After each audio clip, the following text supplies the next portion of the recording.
'Twas the night before Christmas, when all through the house not a creature was stirring, not even a mouse.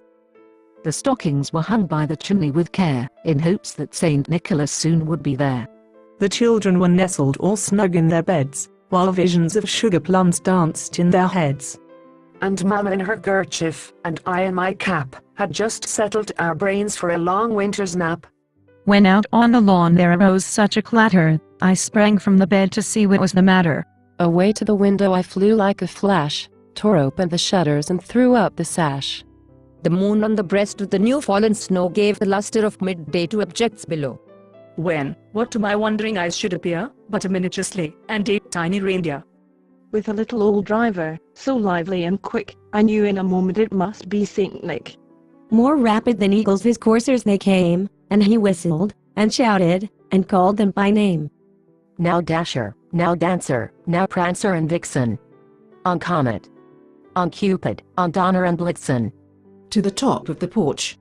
To the top of the wall. Now dash away. Dash away. Dash away all.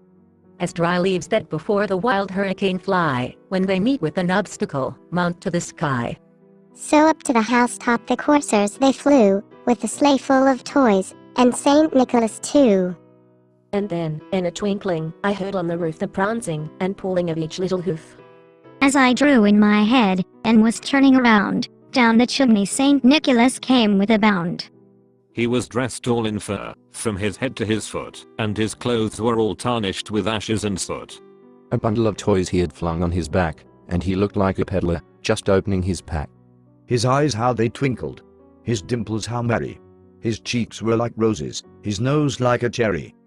His droll little mouth was drawn up like a bow, and the beard of his chin was as white as the snow. The stump of a pipe he held tight in his teeth, and the smoke it encircled his head like a wreath. He had a broad face and a little round belly that shook when he laughed, like a bowl full of jelly. He was chubby and plump, a right jolly old elf, and I laughed when I saw him, in spite of myself. A wink of his eye and a twist of his head soon gave me to know I had nothing to dread. He spoke not a word, but went straight to his work, and filled all the stockings, then turned with a jerk, and laying his finger aside of his nose, and giving a nod, up the chimney he rose. He sprang to his sleigh, to his team gave a whistle, and away they all flew like the down of a thistle. But I heard him exclaim, ere he drove out of sight, "Happy Christmas to all, and to all a good night."